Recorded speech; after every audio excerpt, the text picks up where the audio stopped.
A gente precisa de progresso, de facto. Sem dúvida.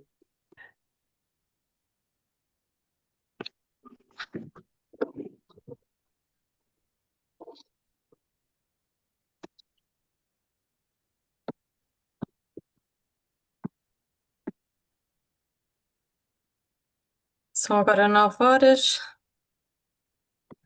Mais um bocadinho de espera, 2 ou 3 minutos, se calhar. Mais 2, 3 minutos. Sim, tolerância.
Vamos iniciar.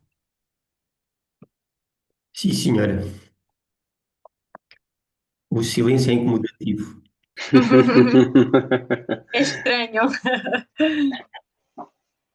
Nos dias que correm hoje, temos muita dificuldade em suportar os silêncios. Sem dúvida. Mas o silêncio às vezes sabe tão bem. Ah, sim, sim, sim, sim, sim. Então aqui vamos quebrar o silêncio. Vamos lá. Então, boa noite Cá a estamos. todos. Sejam muito bem-vindos ao quinto episódio desta iniciativa Vamos Conversar sobre Saúde, cujo tema de hoje, a saúde das crianças. É uma iniciativa da Sociedade Portuguesa de Literacia em Saúde, coordenada por mim e pelo professor José Mendes Nunes. Quero cumprimentar a todos os que estão aqui presentes, que nos acompanham a partir das vossas casas, onde quer que estejam. Cumprimentar os nossos ilustres preletores e agradecer por terem aceito este nosso convite em participarem neste webinar. E em nome também da professora Cristina Vaz de Almeida, que é presidente da SPLS, agradecer também por terem aceito este convite. Agradecer ao nosso Departamento da Comunicação, à doutora Vânia Lima e ao Gabriel Ribeiro, também por todo o suporte que nos prestam na divulgação do mesmo. E também para quem nos acompanha pela primeira vez, consideramos que é importante explicar a razão destas iniciativas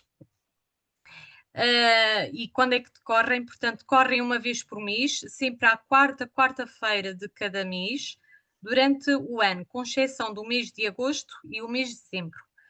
Têm cerca de duração de 1 hora, são dinamizadas por profissionais de saúde e são dirigidas, sobretudo, à população em geral. Os temas são inspirados em datas comemorativas da saúde, que decorrem no respectivo mês. E neste mês em particular, o porquê de falarmos aqui da promoção da saúde das crianças, porque além de se comemorar o Dia da Criança, neste mês de junho, é também a fase da vida com maior impacto na pessoa adulta. Daí consideramos a sua extrema importância abordar também a área da criança. Procuramos, com estas iniciativas, através de uma linguagem o mais simples e clara possível e no intuito de dar resposta às dúvidas, questões que os próprios cidadãos nos fazem chegar. Isto para podermos também disponibilizar-nos e dar ferramentas para que facilitem o uso desta informação nas escolhas sobre a saúde no vosso dia-a-dia. Informo que esta sessão está a ser gravada, para posteriormente poderem rever ou partilhar até mesmo com os vossos amigos ou familiares. E informo também que ao longo da sessão irei partilhar aqui um link do questionário de satisfação aqui no chat, ao qual peço a cada um que preencham. Para nós é importante também a vossa opinião. E assim dou a palavra ao professor José Mendes Nunes para apresentar aqui a temática do dia de hoje. Professor José. Ora, eu começo por fazer minhas as palavras da enfermeira Sandra Laia Esteves e agradeço também a todos os presentes e em particular aos colegas que hoje se juntam a nós. Mais uma vez, é de forma gratuita, sem qualquer interesse, para além de contribuir para a literacia em saúde e cuja apresentação deixo depois para a enfermeira Sandra Laia Esteves apresentar mais em pormenor. Ora, o tema sobre a saúde das crianças é tão vasto como importante. E assim, humildemente e humanamente, reconheço que é impossível aqui abordarmos todos os assuntos. Pelo que nos vamos limitar a responder às perguntas que nos colocaram e poderão ainda colocar ao longo desta sessão. Entretanto, aproveito também para informar que a próxima sessão, no próximo mês de julho, continuaremos a abordar a saúde das crianças, mas aí estará em questão os acidentes, pelo que qualquer dúvida e pergunta relativa à prevenção dos acidentes nas crianças ficará para esse dia. E desde já, vos convido a colocarem questões para esse dia. E como tudo na vida e na natureza, o sucesso de tudo depende de como começa. E a vida de uma pessoa não foge a essa regra. O início da vida de uma criança condiciona de uma forma irreversível aquilo que vai ser o seu futuro. As condições de vida intrauterina, ou seja, já durante a gravidez e durante a infância, determinam a saúde física e mental do futuro adulto. A importância desta fase de vida deve ser reconhecida e vivida por todos como uma fase a desfrutar por pais e filhos, sem ansiedades inúteis que se opõem à saúde. E aqui também um grande objetivo é contribuir para a redução destas ansiedades que muitas vezes aniquilam estas fases, esta relação muitas vezes pais-mães e pais com o mundo.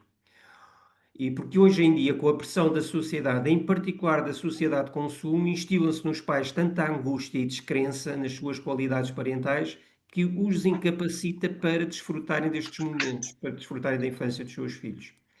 E a sociedade é tão culpabilizadora de qualquer ocorrência que os pais, para minimizarem de qualquer arrependimento, tomam muitas vezes decisões que são pouco racionais e não ligando muitas vezes àquilo que são as suas intuições e as suas crenças e muitas vezes dando muito ouvidos àquilo que são influenciadores e o mundo hoje está cada vez mais cheio de influenciadores. Antigamente eram só as sogras e as mães que influenciavam os pais, mas hoje há influenciadores por tudo quanto é sítio. Ora, o que pretendemos com esta sessão é precisamente aliviar a ansiedade dos pais nesta fase de vida, que possam desfrutar destes tempos que são irrepetíveis, mas que tantas vezes são aniquilados por angústias desnecessárias. E porque o tema é vasto e o tempo é curto, passo a palavra à enfermeira Sandra Laia Esteves para dar continuidade e vamos em frente. Obrigada, professor José. E ainda estamos aqui em modo de apresentações. Dou também as boas-vindas à Mariana Fonseca, estou a ver que está aqui connosco, que é a vice-presidente da SPLS. Obrigada, Mariana, por estares aqui connosco. Então passo já de seguida à apresentação dos nossos preletores, o Dr. Diogo Franco Santos, sócio da Sociedade Portuguesa de Literacia em Saúde, médico de família na Unidade de Cuidados de Saúde Personalizados da Lapa, da ULS São José, aqui de Lisboa. A enfermeira Ana Sofia Lopes também é sócia da SPLS, é enfermeira especialista em saúde infantil e pediátrica na Unidade de Saúde Familiar da Baixa, da ULS São José. Sofia, a ti vou dispensar formalismos, está bem? Conhecemos agora, portanto, para dar início então aqui às nossas respostas das questões que nos fizeram chegar. E devo dizer que foram algumas. Então vamos lá. Vou começar pelo tema da alimentação. Sabemos que a alimentação tem tanta importância e é tão crucial no desenvolvimento das crianças em qualquer faixa etária, pois influencia diretamente o crescimento físico, intelectual, digamos que a saúde em geral, a longo prazo. O início, portanto, uma das questões que nos fizeram chegar foi como e quando é que se deve introduzir a alimentação para além do leite. Eu iria começar aqui pela Sofia. Então, boa noite a todos, obrigada pelo convite. Respondendo diretamente à tua pergunta, se o bebê estiver exclusivamente a ser amamentado, pode apenas iniciar os sólidos, a diversificação alimentar, a partir dos 6 meses. Antes não há necessidade de iniciar a diversificação alimentar. No entanto, eu não gosto de ser fundamentalista e rígida, também tem de se avaliar as preferências do pai, se o bebê vai ingressar na creche nessa altura, porque isso é fator de ansiedade para os pais. Por isso, se eu vejo que os pais, cuidadores, não é, estão receptivos a iniciar a diversificação alimentar por volta dos 5 meses, tudo bem, eu faço o ensino para iniciar o puré de legumes triturado ao almoço, depois variar os legumes de 3 em 3 dias, passado 1 ou 2 semanas, iniciar a papa sem glúten. Isto realmente é um mundo, agora lembrei-me de outra coisa. Estou-me a desviar, mas pronto. Há correntes que dizem que podem e devem iniciar o glúten a partir dos 4 meses, porque diminui o risco das alergias. Eu não sei o que é que o Dr. Diogo acha. Eu continuo nas minhas consultas de enfermagem de iniciar a papa sem glúten antes dos 6 meses. Pode ser também um vício meu, uma falta de confiança, mas pronto, eu faço isso. Pronto, o Dr. Diogo pode dar a sua opinião. Mas respondendo à pergunta, porque o tempo é escasso, se o bebê estiver a ser alimentado com fórmula infantil, a partir dos 4 meses é recomendado que inicie a diversificação alimentar, os sólidos. Digo sempre aos pais, não há pressa, também não é preciso começar logo a dar o puré de legumes assim que ele tem 4 meses, mas com calma, verificar a aceitação do bebê, porque muitas vezes os bebés não aceitam a colher, tudo com muita calma, iniciar gradualmente sem causar muita ansiedade nos pais, porque não há motivo para isso. E pronto, acho que basicamente respondi à pergunta. Acho que sim. Dr. Diogo, quer dar alguma chega? Sim, ora, antes de mais, boa noite, obrigado pelo convite, não é? Já foram feitas as apresentações, mas como é a minha primeira intervenção, acho que ficava bem dizer só. Acho que de uma forma geral, sim, a enfermeira Ana Sofia, acho que já disse aqui o essencial e é exatamente o que ela disse. Em relação ao glúten, de facto, as últimas recomendações, e a DGS tem um documento para a alimentação saudável, onde define os critérios de diversificação alimentar, não é? Que é o nome que se dá à introdução dos alimentos sólidos quando o leite era o único alimento até então. A questão do glúten, sim, ou seja, houve uma altura em que se dizia que o glúten devia ser adiado porque era muito alergénico, ou seja, tinha um grande potencial para criar alergia. Hoje em dia já se sabe que não há nenhum benefício em adiar essa introdução, porque os estudos até mostram exatamente o oposto. Ou seja, em países onde ele é introduzido precocemente, há menos risco de alergia. E quem diz o glúten diz também, por exemplo, os frutos secos. que era outro clássico, o amendoim, por exemplo, que é muito ainda alvo de dúvidas. O glúten, sim, não está errado na minha ótica e pelas últimas recomendações que me recordo de ler, pode ser introduzido efetivamente um pouco antes dos 6 meses, juntamente com o puré de legumes, portanto não há qualquer problema, mesmo que haja historial de alergia ou de intolerância nos pais, não há evidência de que a criança deve adiar por esse motivo. Portanto, completamente de acordo com a enfermeira Sofia. Queria só, se calhar, acrescentar que, e muitas vezes isto é mais do que só falar de 4, 5 ou 6 meses, tem a ver com a preparação que o bebê já tem em termos de desenvolvimento para poder iniciar. Ou seja, de facto, aos 6 meses é normalmente quando a maior parte dos bebés inicia, mas são precisos 3 critérios para que isso possa acontecer, não é? O primeiro é conseguir sentar-se e ter apoio da cabecita, ou seja, não andar ali a bambolear ainda sem grande controle. O segundo é mostrar interesse pela comida quando vê um prato de comida, provavelmente dos pais, que é o clássico. E o terceiro é, de facto, quando se oferece comida, ele conseguir colocar na boca, mastigar e engolir. Um bebé que não está preparado ainda manda para fora com a língua, como a enfermeira disse. Pronto, portanto, muitas vezes eu também explico isto aos pais, ou seja, costumamos entregar um folheto de como é que se inicia, calendário alimentar, porque os pais, sobretudo de primeira viagem, têm muito essa dúvida e querem saber quando é que introduzem o quê, então é sempre bom ter algo muito visual para estes pais. E acho que estes 3 critérios funcionam bem. Muitos pais dizem, ele já gosta de olhar para a minha comida, mas ainda tem a cabecinha um bocadinho ali a bambolear. Ok, então, se calhar, pode-se esperar mais uns dias, uma semana, e quando atingir esse controle, estará pronto. Mas não há recomendação de adiar para lá dos 6 meses, ou seja, os 6 meses começa aqui a janela ótima para a diversificação. Pronto, no fundo é isso. Obrigada. Sim, esses critérios são fundamentais para ajudar a decidir a introdução da alimentação. Sim, professor José, Gostava de peço desculpa. acrescentar uma regra também é introduzir um alimento de cada vez, não introduzirem vários ao mesmo tempo, dar tempo a ver qual é a tolerância que o bebê tem àquele alimento. Quanto a isto, mais uma vez se percebe que não há aqui grandes regras em relação à diversificação. Claro que as regras que o Dr. Diogo mencionou, essas são básicas e até quase que são intuitivas. E esta ideia de que adiar a introdução de alimentos com a ideia das alergias é uma coisa que está um bocadinho fora até daquilo que do entendimento do que é o desenvolvimento imunológico do bebê. Até aos cerca dos 6 meses o bebê vive quase com os anticorpos da mãe e a partir daí ele passa a viver com os seus anticorpos. Ora, o seu organismo precisa de reconhecer aquilo que é inimigo e o que é não é inimigo. Se adiamos isto, nós estamos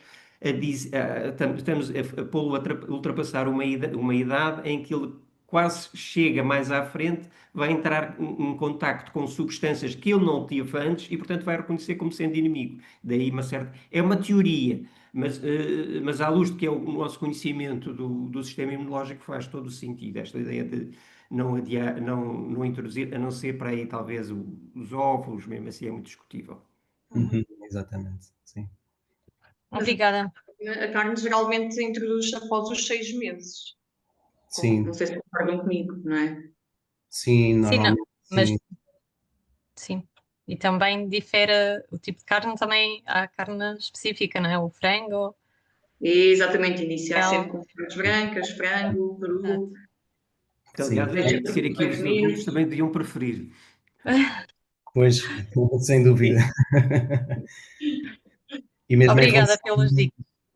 Desculpe, só Não, não, não. Diga, diga. mais chega mesmo em relação ao ovo que o professor José estava a referir, o próprio guia da DGS ainda refere para introduzir gradualmente, ou seja, começar pela gema não inteira, depois dar inteira e depois entrar o ovo completo, ainda está descrito, porque também havia algum potencial para ser alergénico, mas mesmo assim não se deve adiar a sua introdução, só não introduzir as duas partes logo concomitantemente. Não sei se a enfermeira Sofia costuma explicar isto dos pais, aos pais do ovo, mas tenho a ideia que ainda, não sei se ainda é mito ou não. Nós nas nossas consultas, lá na minha USF, nós continuamos a dizer para introduzir a metade da gema uma vez por semana a partir dos 9 meses. Ok. E a Pronto. clara a partir dos 11 meses. Talvez seja excesso de pelo da nossa parte, porque as recomendações já o dizem que podemos introduzir mais cedo, mas nós de facto continuamos a fazer assim os ensinos. Sim. Depois também temos que ter em Depois conta... também difere de equipa para equipa, não é? Sim, e depois, Orientação. desculpa, deixem-me só dar um exemplo. Lembrei-me agora que na minha USF há uma grande comunidade de Bangladesh e eles no Bangladesh introduzem o ovo a partir dos 6 meses. Portanto, quando os pais do Bangladesh, já demos o ovo ao bebê, ok, ele não fez alergia, pronto, eu aí não digo nada. O importante é não fazer alergia. Claro. Questões culturais, não é? É Exato. Sim, mas também há aqui muitas vezes uma certa adaptação genética, cuidado. Portanto, Sim. tem uma genética diferente, mesmo estas sensibilidades agora só está a sair celíaco. Aquilo que vocês falaram, É isso. ao glúten. Sim. Sim, e hoje em dia, quer dizer, há aqui um problema que com os alimentos híbridos, parece que o glúten de hoje em dia que encontramos na alimentação já não tem muito a ver com o glúten para o qual o nosso sistema imunológico se preparou. Mas isso já é outra discussão. Ok.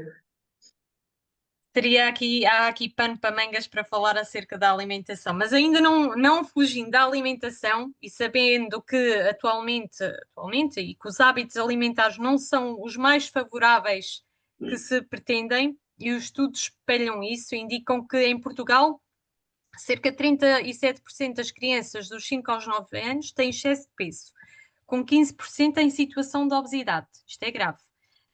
E apenas 30% consomem sopa nas 2 refeições principais e apenas 4% incluem hortícolas em ambas. E dado isto, eu pergunto-vos que deixem aqui algumas dicas, eu acho que sabem, mas é importante reforçar, e foi uma das questões que nos fizeram chegar, quais são os alimentos mais saudáveis para as crianças? Bem, posso... Doutor Diogo, pode ser. Como quiser. Pronto, então é assim, de uma maneira geral, diria que aquilo que dizemos que é saudável para as crianças também extrapola para o adulto, não é? Ou seja, as crianças não são diferentes das restantes faixas etárias quando diz respeito a uma alimentação saudável. No fundo, o que a generalidade das guidelines de nutrição, que são sempre muito mutáveis, ou seja, a nutrição é sempre uma área QB cinzenta, está sujeita a vários fatores culturais, geográficos, sociais, económicos, muito importante. Portanto, quando fazemos aconselhamento a uns pais, temos sempre que ter estes fatores em conta, porque o que uns pais podem fazer não é o mesmo que outros pais podem fazer.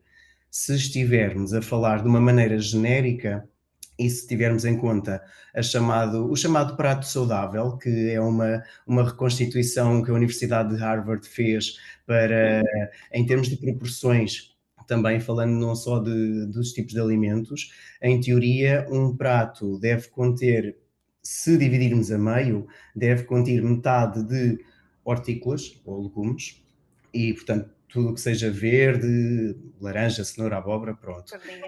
Depois, na outra metade, deve ser dividida a meio. Um quarto deve corresponder à proteína, ou seja, à carne, ao peixe, ao ovo, e o outro quarto ao hidrato de carbono, portanto, a massa, o arroz, a batata, o pão. Sendo a gordura principal para se cozinhar o azeite, a fruta, a sobremesa de eleição, e a água, a bebida de eleição também. Isto é assim a generalidade e que se aplica tanto ao adulto como à criança. Em termos de alimentos mais saudáveis, se calhar eu posso dizer antes pelo contrário, ou seja, aqueles que são de evitar.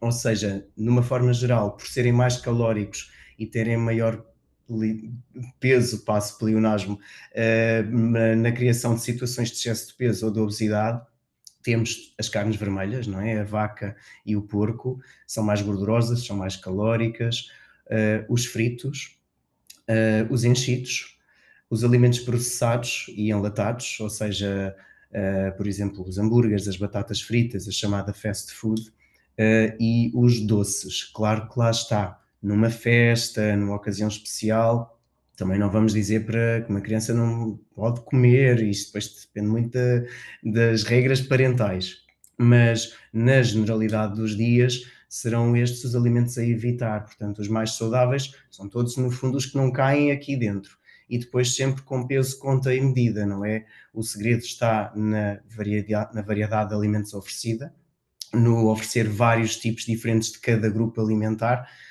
vários tipos de fruta, vários tipos de legume, não esquecendo também os laticínios, não é? Não falei aqui, mas o leite, os derivados, iogurtes, o queijo, e na generalidade diria que isto é o principal.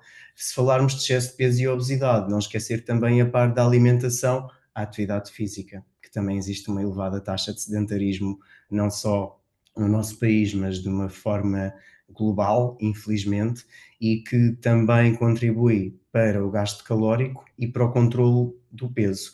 E estes dois elementos são fundamentais para esta questão. E queres acrescentar algum aspecto ou passamos? Eu, sim, concordo plenamente com o que o Dr. Diogo enuncia. É uma guerra, às vezes, para incentivar as crianças a ingerir legumes e hortícolas, mas sim, é isso. É seguir a roda dos alimentos. Só reforçando esta ideia, de facto, dos hambúrgueres e das batatas fritas, introduzir o mais tarde possível, e os açúcares. Isso é para introduzir o mais tarde possível. Mas nós também muitas vezes nos esquecemos, ou os pais se esquecem, que a melhor forma de educar é através do exemplo. É também como é que os pais comem. E já agora que estamos numa de muito zangados com os americanos, evitem lá os Macs, fujam disso. Não é preciso, estamos a contribuir para uma. Estamos todos preocupados, há alguma gente preocupada com aquilo que é a aniquilação da cultura. Mas não, nunca se preocuparam com a aniquilação da cultura, que é uma invasão do Yankee. E temos a nossa bela dieta mediterrânica, não é? Exatamente. Que até que tem maior valor em termos de prevenção cardiovascular e é a única que de facto adquiriu este estatuto. Portanto, aparentemente parece ser a mais saudável a adotar e estamos numa posição sociocultural e geográfica privilegiada para beneficiarmos da mesma. Para Ainda cumprir, agora, não é? ainda agora há pouco tempo foi publicado um estudo sobre de um corte de população que foi seguido ao longo de mais de 30 anos, vendo o consumo de manteiga versus o consumo de azeite ou de óleos vegetais. E há uma nítida redução da mortalidade dos problemas cardiovasculares e até de algumas doenças neurodegenerativas com o consumo de azeite e de gorduras vegetais em oposição à manteiga. Ou gorduras animais, pronto.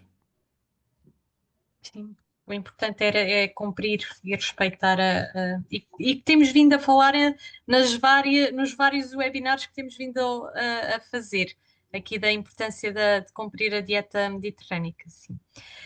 E relativamente à ingestão de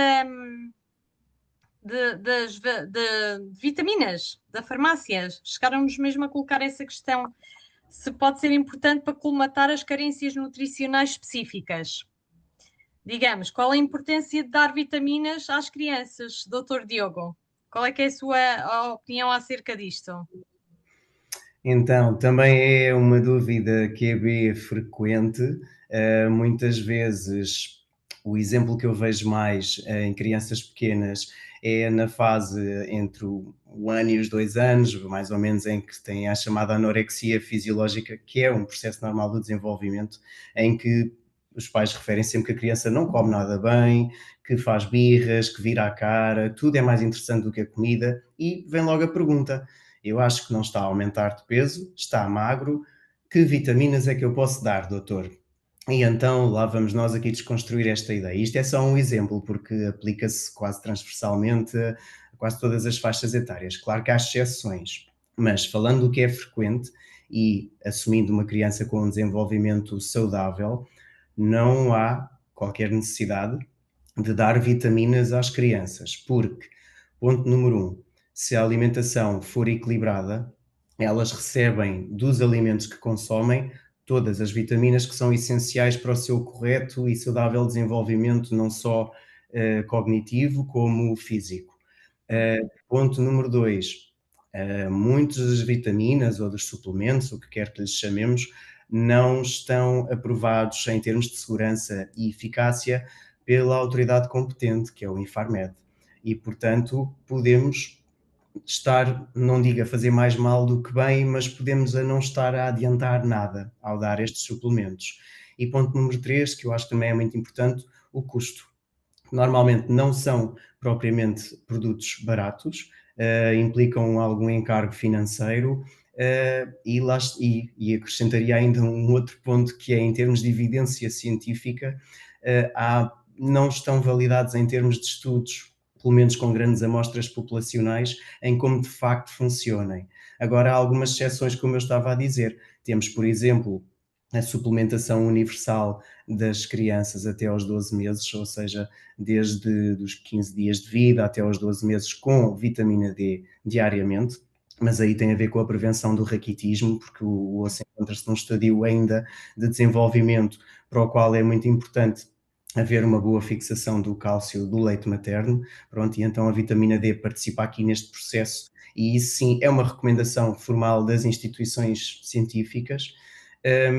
E depois temos também alguma situação de alguma doença crónica identificada, por exemplo, que envolva o metabolismo do osso, nomeadamente, que pode ser outra das situações em que é recomendado, ou então algum déficit vitamínico que tenha sido especificamente identificado na sequência de se ter investigado algum problema com aquela criança, por exemplo, uma anemia, que se identifica que seja por falta de ferro, aí pode fazer sentido, ou um ácido fólico que esteja mais baixinho, mas aí já vem, ou seja, não é por uma rotina, mas sim na investigação de algum desvio da normalidade que está a ser investigado com análises, com outro tipo de exames, dependendo da patologia.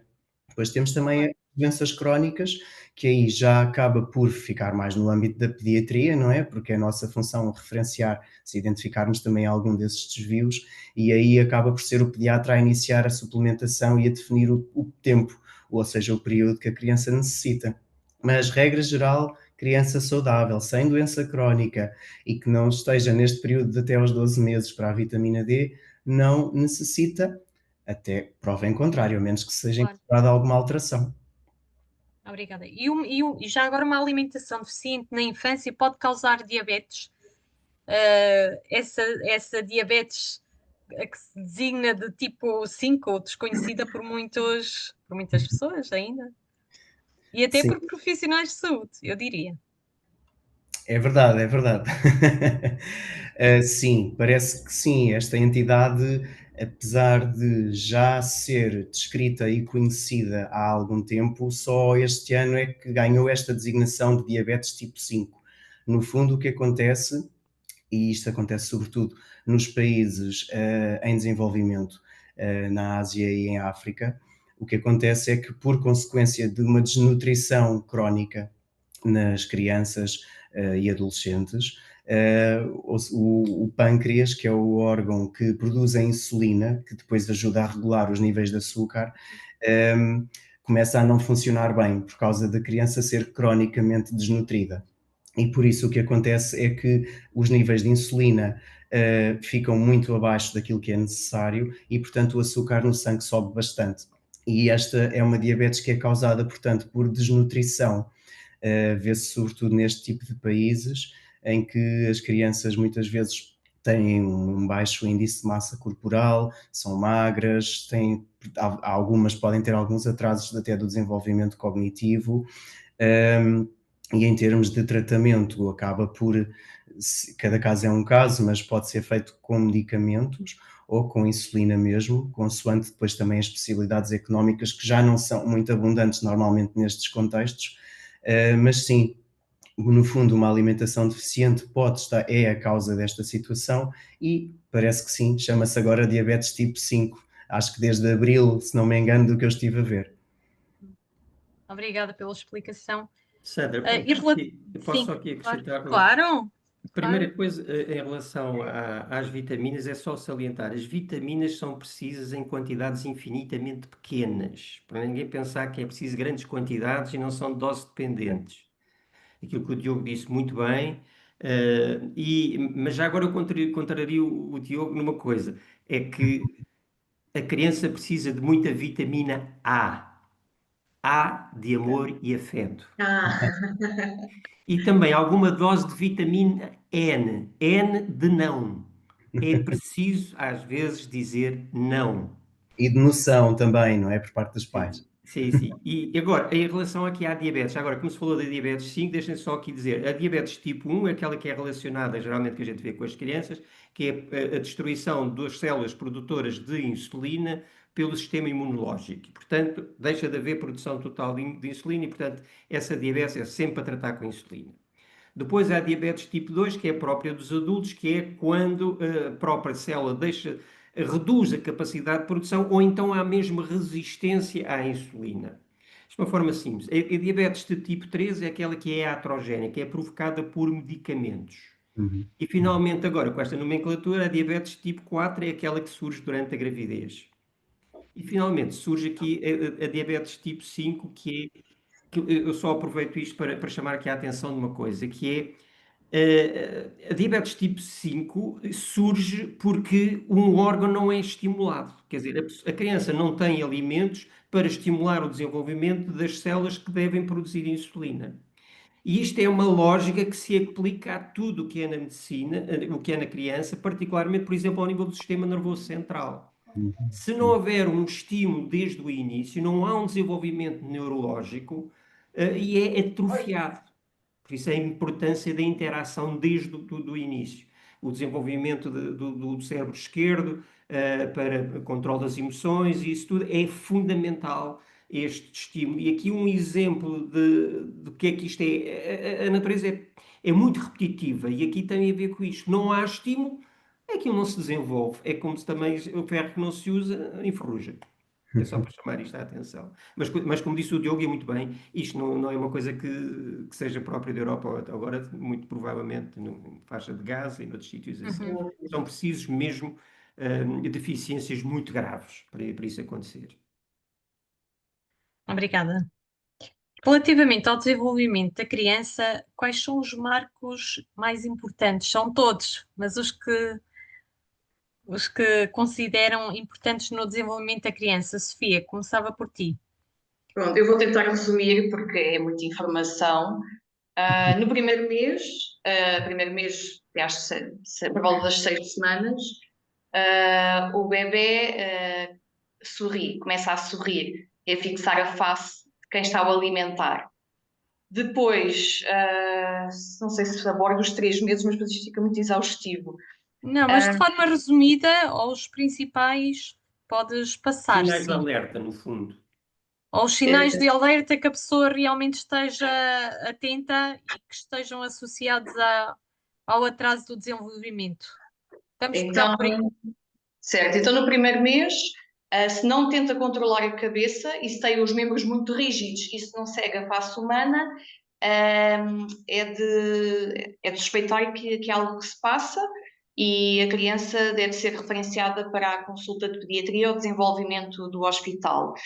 Se aos 3 meses se não sorri, se não controla a cabeça, também é de suspeitar. Se aos 6 meses não reage aos sons, se não vocaliza, se as pernas estão rígidas, também são sinais de alarme. Aos 9 meses é um sinal de alarme não se sentar. Uhum. Quando tem 1 ano, se não aguenta o peso nas pernas, também é de suspeitar. 18 meses, que é uma idade em que se costuma fazer o diagnóstico da perturbação do espectro do autismo, é de suspeitar se não se interessa pelo que o rodeia. E nesta idade é aplicado um questionário, o MCHAT, que é um questionário mais exaustivo do que o teste da Mary Sheridan, que avalia menos itens também importantes, mas para fazer o despiste do perturbação do espectro do autismo utiliza-se esse questionário que se chama MCHAT. Aos 2 anos é sinal de alarme se não andar. e se não procurar imitar, também pode ser um sinal de perturbação do espectro do autismo. E entre os 4 e os 5 anos, se é muito distraído e se tem dificuldade em se concentrar, também pode estar aqui presente alguma perturbação. Pronto, e acho que fui resumida. Sim. Já agora não liguem Já, ao Sheridan, esse é um nome que pusemos aqui, mas há a quem está a nos assistir e que não tem nada a ver com isto, não liguem ao claro. Sheridan. Portanto, é um teste de diagnóstico nosso, não é para vocês se preocuparem com isso. É preciso é que estarem atentos a estes sinais, sim. Sim, e Exatamente. uma das perguntas que nos fizeram chegar foi como é que se pode estimular o desenvolvimento cognitivo e motor, neste caso do filho da pessoa que nos fez chegar aqui a questão. Formas de estimular. Sim, sim, são estratégias simples.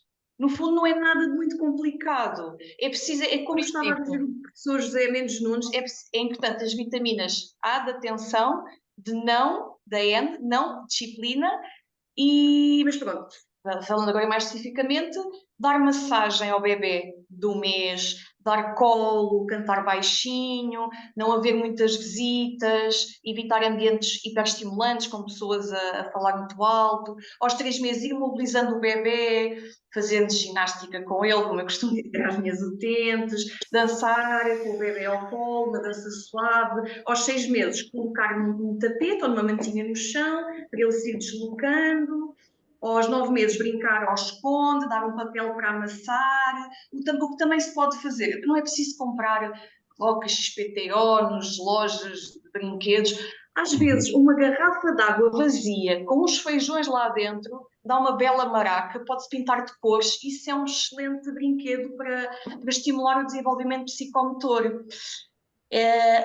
Quando o bebê chega ao ano, que é a idade dos toddlers, pronto, quando ele tem 1 ano, dizer um não firme e terno, reagir com calma às birras, evitar o conflito à hora de refeição. Quando tem 1 ano e meio, ensinar a guardar os brinquedos numa caixa, começar a elogiar, dar o estímulo da música. As crianças adoram música, dançar, cantar. Começar a contar histórias a partir dos 2 anos, mas atenção, é recomendado o uso de livros a partir dos 6 meses. Livros, claro, adaptados à idade, livros pequeninos, com figuras, com bonecos. Pronto. E tornando a falar dos 2 anos, se a criança já consegue verbalizar que quer ir à casa de banho, incentivá-la. Aos 3 anos, pedir que conte histórias. Então, como é que foi o teu dia? O que é que tu fizeste? Ter muita paciência para os porquês, dar explicações simples, sucintas. A partir dos 4 anos podem ser dados legs e puzzles, e a partir dos 5 anos apostar nos jogos, jogos de tabuleiro, evitar os ecrãs. Os ecrãs são um perigo para o atraso de desenvolvimento psicomotor. Crianças com menos de 2 anos, os pais mostram os tablets, os telemóveis. Mas porquê? Porque ele chora. Mas não, isto... Pronto, eu tento alertar nas minhas consultas. De facto, é um inimigo muito problemático que nós temos hoje em dia, são os ecrãs. Porque cada vez mais precoce, não é? cada vez mais Cada precoce, vez... exatamente. É isso, porque depois é um instrumento fácil para tranquilizar as crianças e os pais que não têm muita paciência começam a adotar, começam a usar na hora das refeições, o que eu me arrepio quando ouço isto. Portanto, é sensibilizar os pais para o perigo dos ecrãs. E é isso. Obrigada, Sofia. Não sei se o Dr. Diogo quer acrescentar ao professor José. Eu acrescentava só aqui uma coisa em relação àquilo que disse a enfermeira Ana Sofia, que é a leitura preconiza hoje comecem já às 2 semanas. A ler livros com o bebê, porque há estudos já muito repetitivos que há, ao fim de 1 ano, a capacidade de a expressão do bebê e a capacidade de entender as mensagens, como por exemplo a água, quando apontam, e depois o conjunto que é e apontam para aquilo que é água, há uma nítida diferença, muito significativa nestas capacidades. E isto tem a ver com o desenvolvimento das áreas do Broca e do Wernicke, que estão no cérebro esquerdo, é preciso nós termos esta noção. De todos os órgãos com que o bebê nasce, só o cérebro não está desenvolvido. O cérebro vai se desenvolver depois da nascença É por isso que dizemos que é um órgão social e que depende muito da interação com as pessoas que são mais íntimas. Aliás, se nós virmos até, se compararmos com outros mamíferos, o cérebro da criança que atinge ao fim de um ano é o cérebro que os outros mamíferos têm à nascença. Por isso é que, por exemplo, um polto nasce, tateia ali um bocadinho, cabaleia e pronto, e vai embora, vai em frente.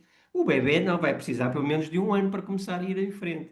Portanto, esta ideia da importância da leitura, que se pode ser só ler, não interessa as palavras. É evidente que podemos dizer, mas também se pode contar histórias. É verdade, também podem contar histórias, isso também é muito bom. Mas há aqui um outro aspecto, é que melhora consideravelmente a relação pais-filhos, este facto da leitura, porque é uma atividade que está partilhada, descentrada do resto. E depois, ao longo do tempo, para já introduzir os livros logo de início. É como a alimentação. A gente introduz um alimento, é muito mais provável que se o introduzimos precocemente, que ele vai gostar dele. E aqui também é a mesma coisa com os livros. E depois há aqui uma ideia que é começar progressivamente. Primeiro é só o vocabulário, o que é que tu achas que isto é, e depois, à medida que o bebê vai crescendo, depois já não vai ser bebê, pai, 3 anos, é começar até a trabalhar a percepção das emoções, é ensiná-lo a ler as suas próprias emoções e as emoções dos outros. Estar a contar uma história, olha aqui, o lobo ficou irritado. E tu? Também te sentes às vezes irritado? E ontem tu tiveste visto, tu ficaste chateada quando o pai te contrariou. Portanto, é levá-lo a este desenvolvimento de facto emocional, e criar empatia, que é entender aquilo que é o sentimento do outro. A leitura é um instrumento fundamental e há livros que estão adaptados a estas idades, começar até para aqueles que são de plástico, que se podem pôr no banho e isso tudo. Portanto, eu salientava muito este aspecto. Não é só, mas cuidado, não é só pelo desenvolvimento intelectual, é também a relação estabelecida entre pais e filhos. Uhum. Doutor Diogo, quero acrescentar, passamos à seguinte. Eh, Acho que já foi aqui tudo. Não, acho que já foi bastante esclarecedor e é só mesmo reforçar, se calhar, a questão dos ecrãs, que é um grande flagelo da atualidade, como a enfermeira Ana Sofia disse. Vemos meninos muito pequenos aos quais já é entregue um telemóvel para não fazerem barulho durante a consulta, o que é preocupante. E só para reforçar que a própria Sociedade Portuguesa de Neuropediatria emitiu um parecer, acho que já foi este ano, em como defendem que até aos 3 anos não deve haver qualquer contacto com ecrãs por parte das crianças, exceção feita a contactos telefónicos para falar com algum familiar e menos de 30 minutos por dia. Portanto, isto só até aos 3 anos, a partir de, se não me engano, dos 4 aos 7 é até 1 hora no máximo, sempre com controle parental do que é que está a ser visualizado. Mas pronto, só para termos uma ideia em como a realidade foge muito destas recomendações. Eu acho que é quase maus tratos. Isto a gente às vezes ver jovens casais com crianças no restaurante, havia de ser considerado maus tratos, porque isso é de facto maus tratos. Há um livro que é conhecido como A Fábrica de Cretinos, que divulga aquilo que é a evidência científica do impacto dos ecrãs, em que ele diz: se algum dia tiverem um vizinho com um filho muito chato, daqueles muito mal criados, se vocês se quiserem vingar, ofereçam-lhe um tablet. Ele vai ser burro e ainda por cima vos vão agradecer. E vocês estragaram-lhe a vida. É tão real, é verdade. É um problema que requer muito investimento e muito.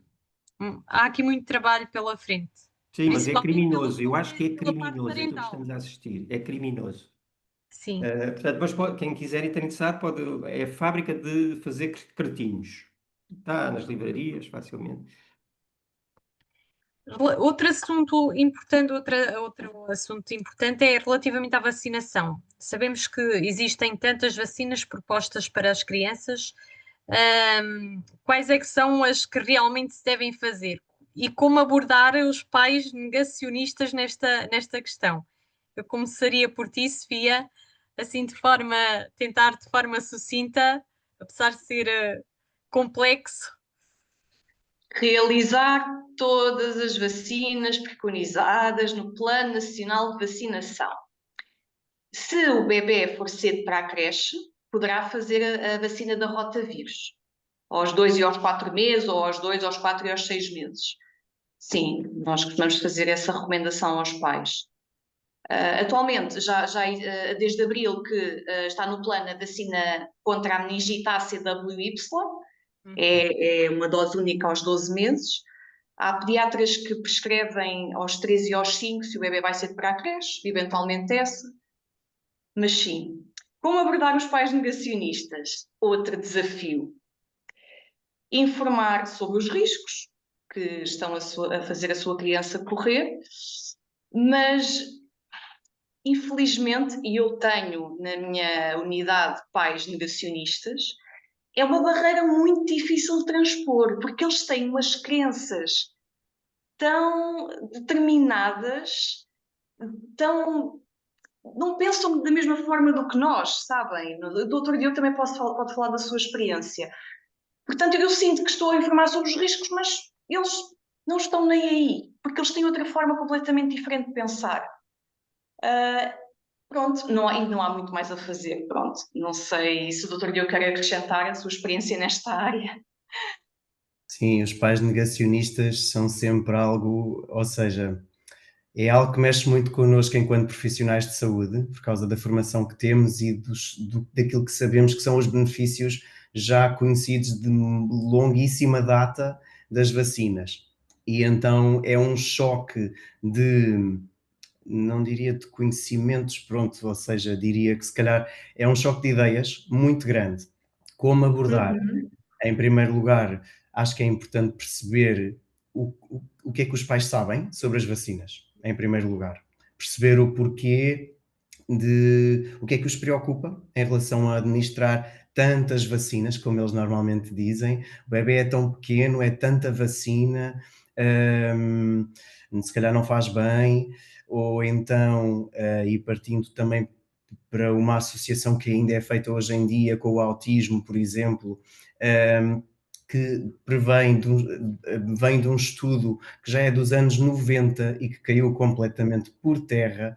O autor, inclusivamente, até foi, não me recordo que tipo de sanção é que o autor teve, mas se não me engano ele perdeu a licença para exercer ou algo do género, ou foi alguma quebra de relação com a revista, ou a revista é que perdeu, desculpem, agora não sei o pormenor, mas Sim, eu li há bocado e acho que ele deixou de exercer funções. eu acho que deixou de exercer, porque o que aconteceu foi que o estudo foi publicado numa revista científica até de prestígio, conhecida, mas foram usadas muito poucas crianças como amostra populacional. Ora, quando a amostra de população utilizada num estudo é escassa ou quase nenhuma, não dá para transpor para a população em geral os resultados. E, portanto, isso caiu por terra. Mas, infelizmente, ainda é um dos motivos, ainda vemos alguns pais que ouviram falar disso e que ainda vêm com receio de vacinas provocarem autismo, sobretudo a do sarampo e rubéola, que era, se não me engano, foi aquela com a qual foi feita erradamente essa associação.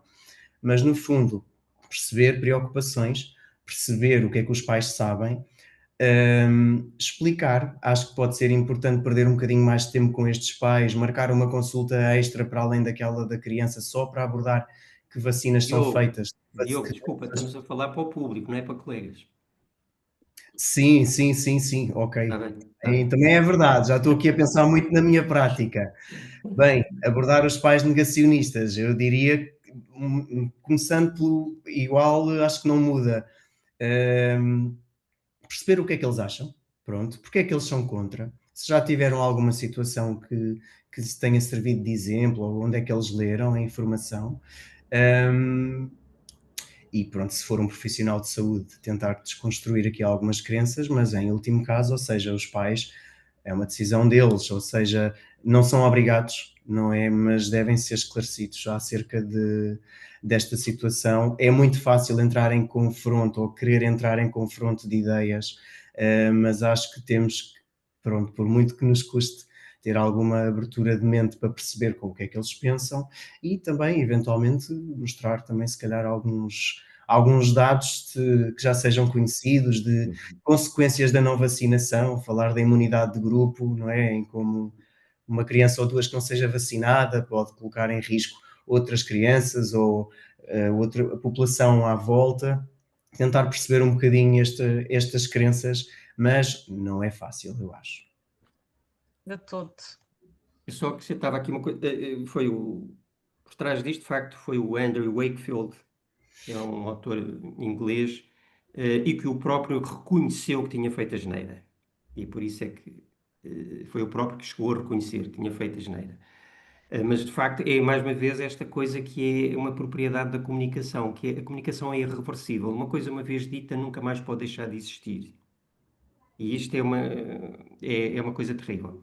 Em relação a como lidar, agora, para aqui que é para o público, como lidar com estes negacionistas, como disse muito bem o Diogo, é procurar entender e, sobretudo, nós termos a atitude. Esta pessoa tem esta atitude, tem esta defesa, porque está crente que está a defender o seu filho. Não é pensarmos, ele é um criminoso, é um malandro, não sabe. Não, a pessoa está a acreditar que está a defender o filho. E, portanto, é importante nós conseguirmos entender, levar que ele explique as suas... e nunca em confrontar, em empurrá-lo. Se o pomos a defender a sua posição, ele cada vez se enterra mais. É que é aquilo que o Diogo já sabe, daquilo que são as intervenções motivacionais, não é? Que é, se nós começamos a arranjar argumentos que são contra o outro, vai arranjar argumentos para manter a sua posição. E é isto que a gente não quer. É, sobretudo, compreender, criar aqui empatia e dar informação, que é aquilo que é evidência, apontando aquilo que tem sido os grandes ganhos da vacinação. Aliás, de todos os procedimentos que nós fazemos, que a medicina faz, aquele que dá mais anos de vida com qualidade, com uma grande distância, é a vacinação na infância. É aquele que mais deu anos de vida a toda a população mundial. O segundo, já agora o segundo, é alguém que deixe de fumar. E o terceiro não é de utilizar, que é ser operado a apêndice. Ok, boa. Pronto. Muito bem. Mas, mais uma vez, procurem, não confrontem, procurem entender genuinamente. Deixa-me lá perceber como é que esta pessoa funciona. Explique-me lá Sim. quais são as suas razões. Sim, senhor. E compreendo que está preocupado com o seu filho. Mas agora vamos lá falar de outra forma. Tá bem? Sim, porque genuinamente quem escolhe não vacinar acham mesmo que estão Que estão a fazer bem. o Exatamente. bem-estar das crianças, não é que sejam negligentes, acreditam realmente que é o melhor para os filhos e é preciso começar por aí. Sim, eu diria isso também, é começar por aí. Trabalhar essa questão nesse sentido. O que implica trabalhar dentro de nós, de De cada um que nós, está com isto. exatamente. Portanto, Claro. Outra área muito importante, e que é fundamental para a saúde da criança, a área da saúde mental. Sabemos que influencia o bem-estar emocional, desenvolvimento social, e aqui já foi falado também nesse aspecto, a aprendizagem e capacidade de lidar com os desafios do dia a dia. Então, uma das questões que nos fizeram chegar foi qual a importância das atividades extraescolares na saúde mental da criança. Doutor Diogo, de forma resumida. Pronto, de forma muito resumida, bem, para já existem imensas atividades extraescolares ou extracurriculares, não é? Como quisermos chamar, sejam elas do âmbito desportivo, sobretudo penso que se fala muito até do âmbito desportivo quando se fala deste tipo de atividades. Um, Em termos de benefícios, também estão estudados. Sabemos que crianças que participam em atividades extracurriculares, seja atividade física, seja leitura, seja tempo de qualidade com os pais, se é que quisermos considerar também, porque é extraescolar, de facto, mas sabemos que são crianças que os benefícios são mesmo vários, portanto, vamos lá pensar assim nos principais. São crianças que normalmente acabam por ter um grau de atividade também superior às que não fazem este tipo de atividades, e isto faz com que consigam ser crianças que, em termos de coordenação motora, por exemplo, são crianças que são capazes de fazer mais exercícios durante mais tempo, de aprender regras tão importantes como, por exemplo, saber esperar pela sua própria vez, se estivermos a falar de alguns tipos de desportos, até em controle de ansiedade ou de impulsos, é extremamente importante. Questões de socialização. Também questões de socialização, exatamente. até mesmo falando aqui também, por exemplo, no caso da leitura, em termos de compreensão e interpretação da linguagem, são crianças que podem ter potencial de conseguirem expressar-se melhor, de compreenderem melhor quando lhes é apresentado uma imagem, um livro, um brinquedo novo.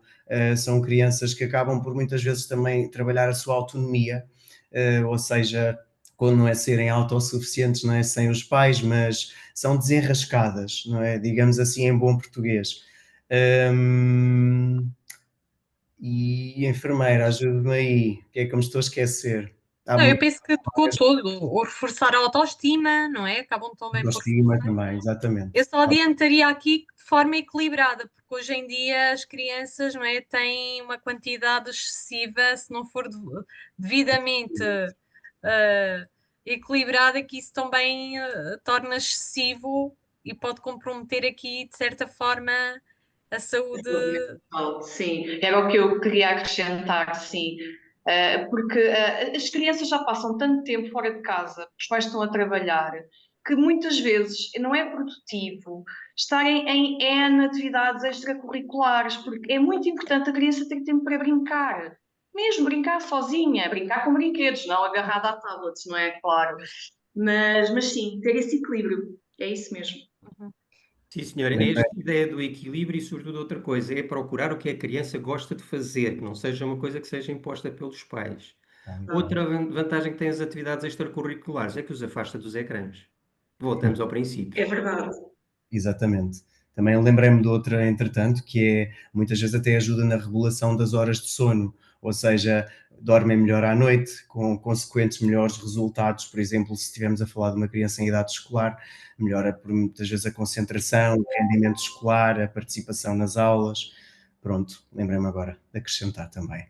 E já agora, a propósito de dormir, os ecrãs interferem com o sono. Sim, Uhum. Portanto, Também isso é já outro. aqui falámos nessa temática e intencionamos eventualmente repetir. Sim. E de que forma é que podemos ensinar, neste caso, uns pais, ensinar os filhos a lidar com a ansiedade e stress? Doutor Diogo, quer começar? sim.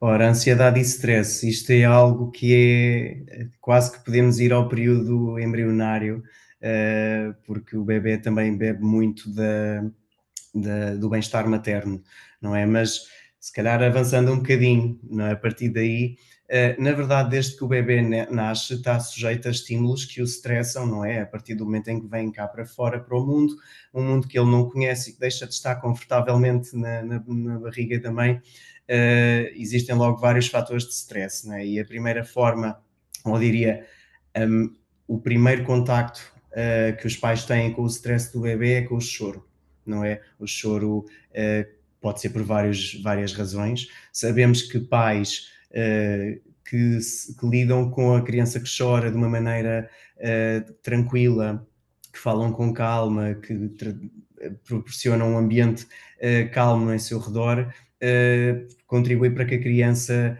se consiga autorregular de uma melhor maneira, não é? E isto faz com que, quando é mais velha, conhece e sabe o que é o ambiente seguro. Isso começa com coisas tão simples como, por exemplo, a criança chorar e ser acolhida. Acho que é um dos primeiros pontos na gestão da ansiedade e do stress de uma criança, ainda numa fase ainda pré-verbal, não é? Em que a única maneira de se expressar é pelo choro.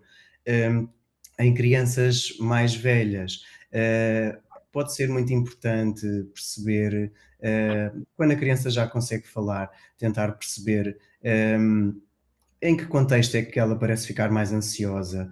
Se é na escola, se é quando vai para a creche, quando está com algum outro menino, tentar perceber também o feedback das educadoras, isso é muito importante, para perceber se há algum evento estressor na criança e de que maneira é que se pode lidar com isso. Conversar, eu acho que isso é fundamental. Ouvir a criança, quando ela já se consegue expressar, mesmo que pareça uma conversa sem nexo, normalmente está lá alguma pista.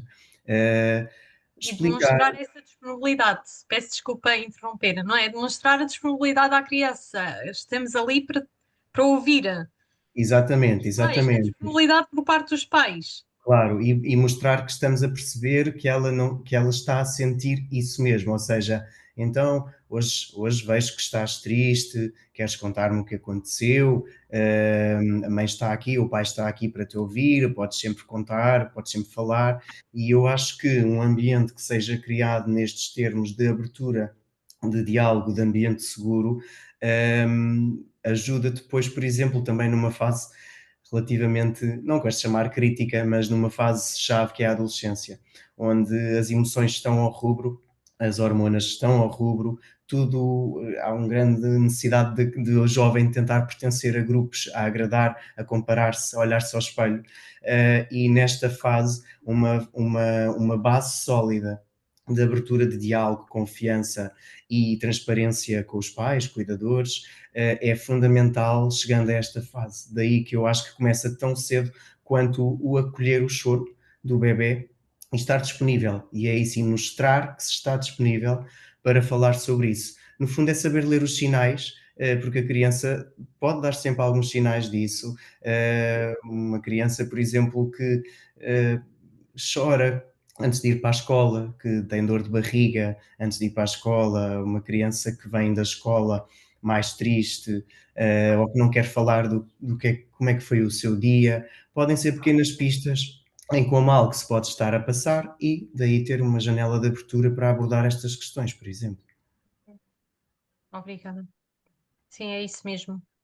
Mas, dado o Então, avançado da só hora, salientava aqui uma coisa, que também é os próprios pais controlarem a sua ansiedade, que as crianças leem isto, têm uma capacidade de leitura extraordinária, e se vê que uma mãe ou um pai estão muito ansiosos ou preocupados com uma coisa, se o meu pai ou a minha mãe está tão preocupada com isto, é porque isto deve ser muito grave. Portanto, terem isso muito em atenção. sim. É assim, já estamos aqui fora da hora, mas já há aqui duas questões que eu ainda queria colocar e existem aqui duas questões no chat, se puderem então bem responder, agradecemos. Relativamente. Uma das questões era sobre a saúde oral, não podemos aqui abordar, mas só para chamar a atenção que o açúcar é o pior inimigo dos dentes e, portanto, atrase o mais possível a introdução do açúcar. Nem é preciso introduzi-lo, que ele entra lá sem nós querermos. Então, uma das questões que quero colocar e que nos fizeram chegar é perante a situação de uma perda familiar, a morte de um irmão.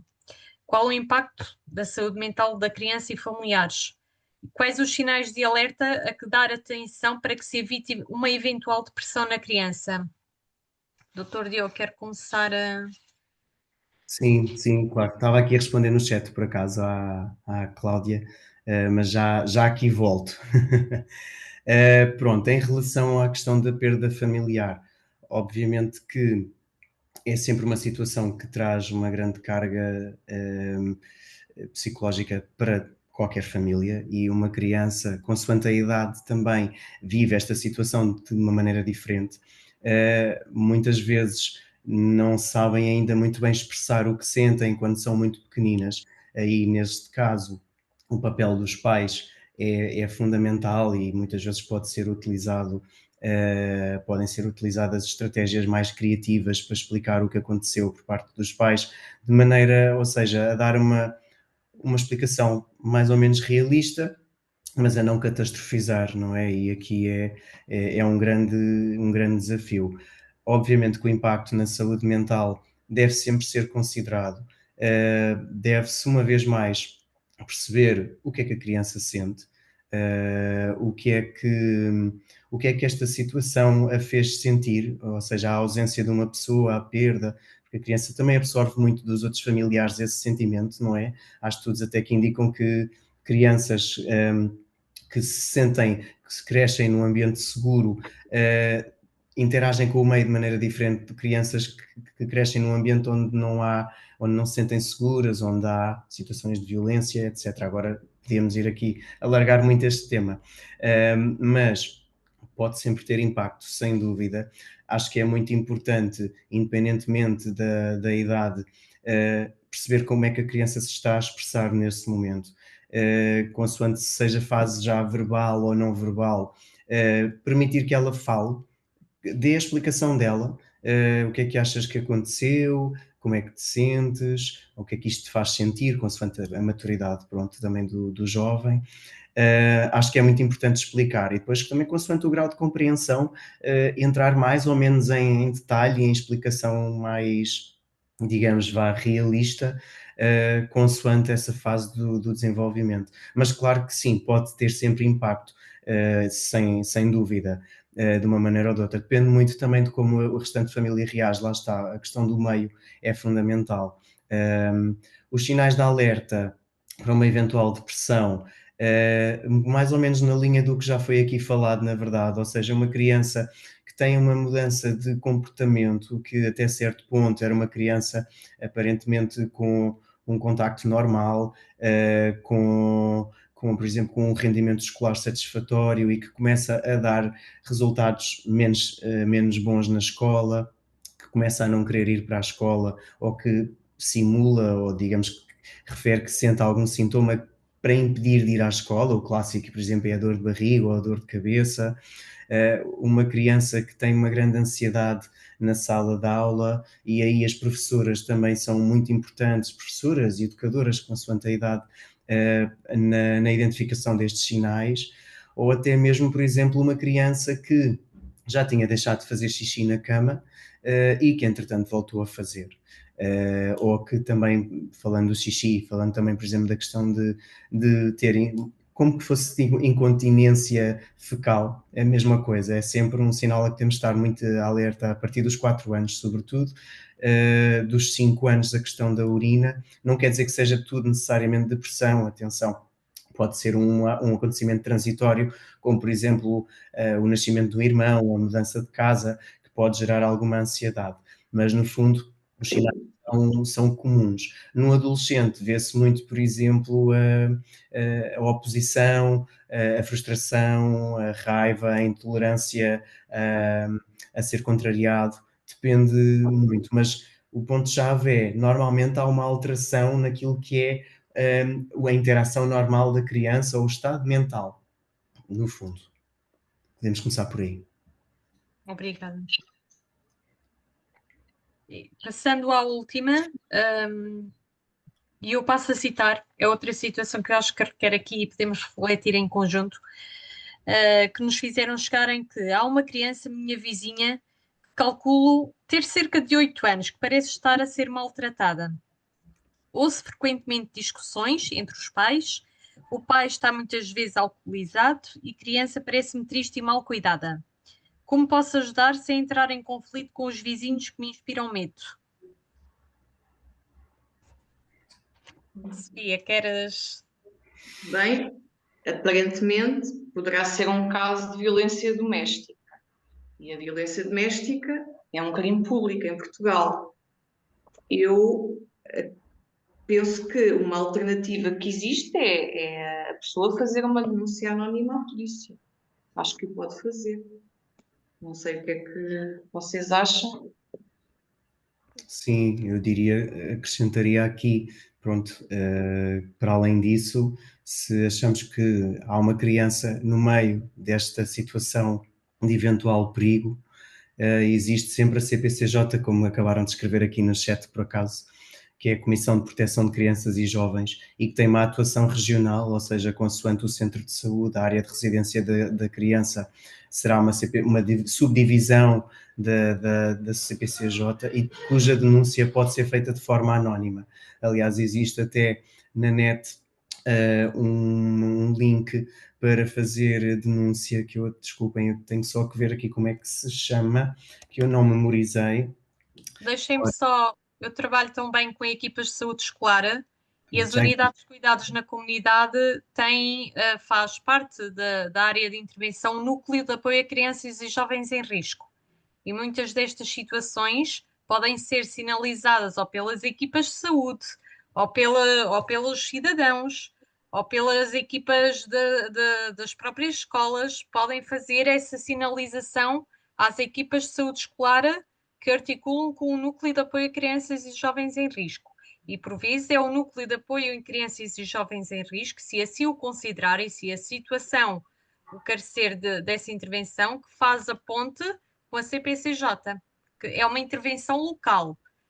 Em Lisboa há CPCJs e a nível nacional, eu falo da realidade aqui em Lisboa, e das freguesias a que damos resposta, há CPCJs locais. Portanto, todas as equipas, ou pelo menos deveriam saber, as equipas de saúde escolar ou as equipas de saúde terem conhecimento dos contactos e que podem disponibilizar a esses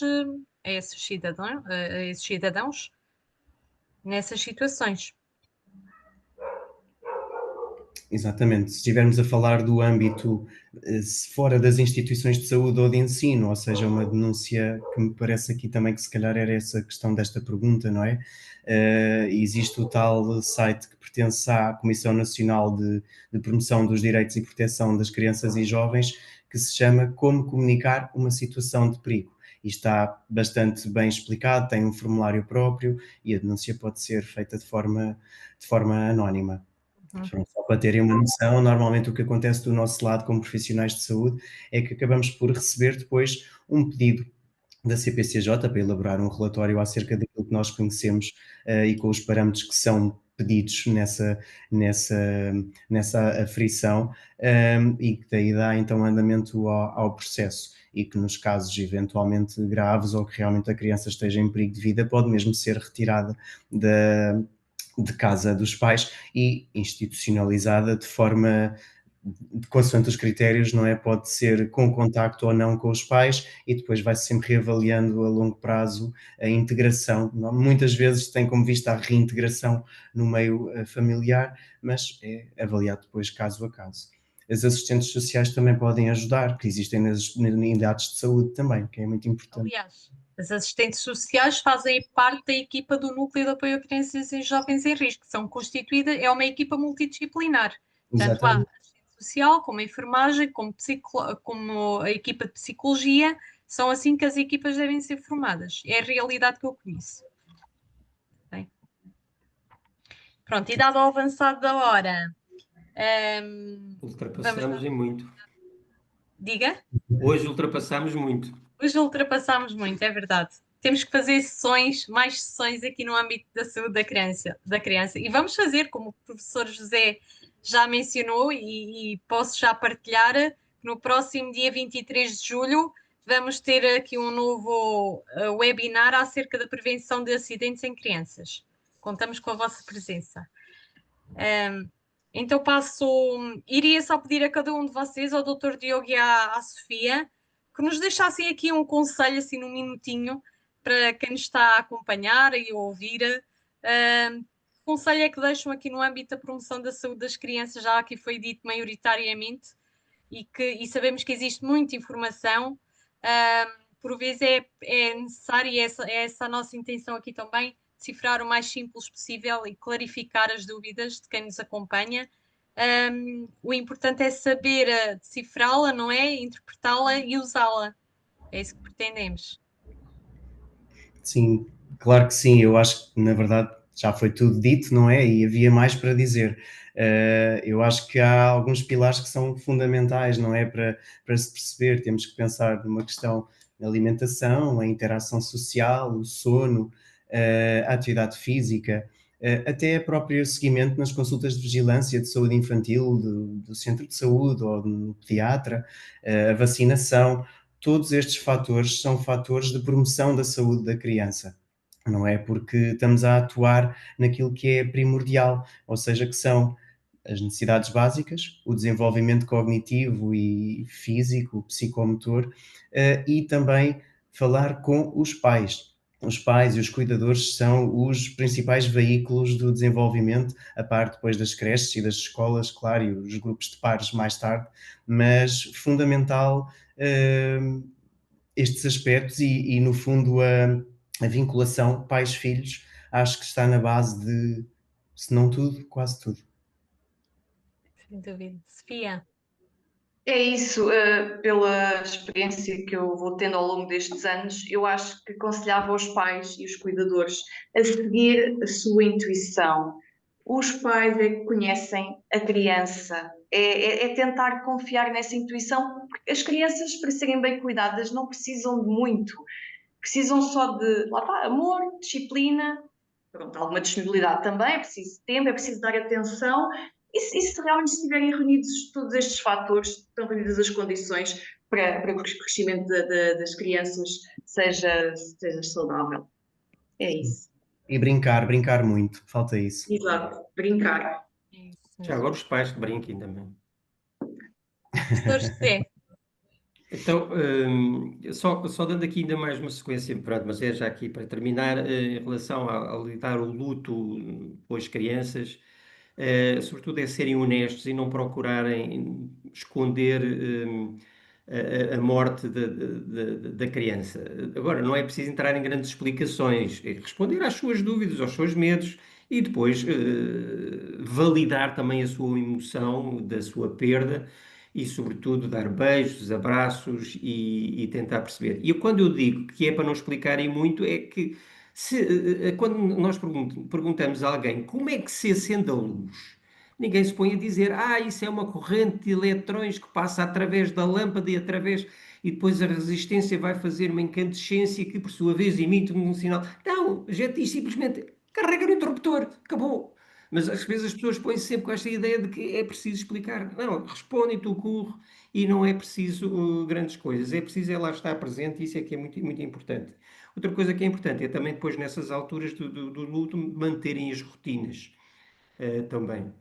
Mas agora, como aquilo que já disse aqui a Ana Sofia muito bem, é que as crianças precisam, acima de tudo, de pais felizes, e isso é importante, é que cada um procura também ser feliz, bons exemplos e muita vitamina A de amor e de afetos e alguma também da tal vitamina A. Por isso, mais uma vez, acreditem na vossa capacidade de serem pais, acreditem também na vossa intuição e usufruam a infância das vossas crianças, porque isto passa tão depressa que é frustrante quando olhamos para trás, que estupidez.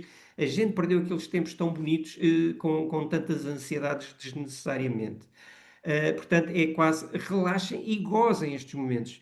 Aquilo que nós estamos aqui a dizer, nós estivemos a dizer como é que devem fazer ou o que é que têm que fazer. Nós só estamos a procurar dar informação e cada um faça as suas escolhas.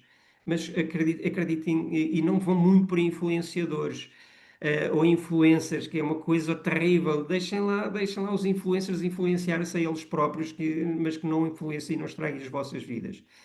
Reitero que vamos então continuar o tema da saúde das crianças na próxima semana e muito obrigada ao Diogo e à Ana Sofia por a excelente participação. E, mais uma vez, muito obrigada à Sandra Laia Esteves também por esta moderação. obrigada, professor José. Obrigada a todos, obrigada ao Dr. Diogo, à Ana Sofia. E a pedir só mesmo para terminar aqui o webinar, para tirarmos uma fotografia aqui de ecrã, para ficar nas nossas memórias.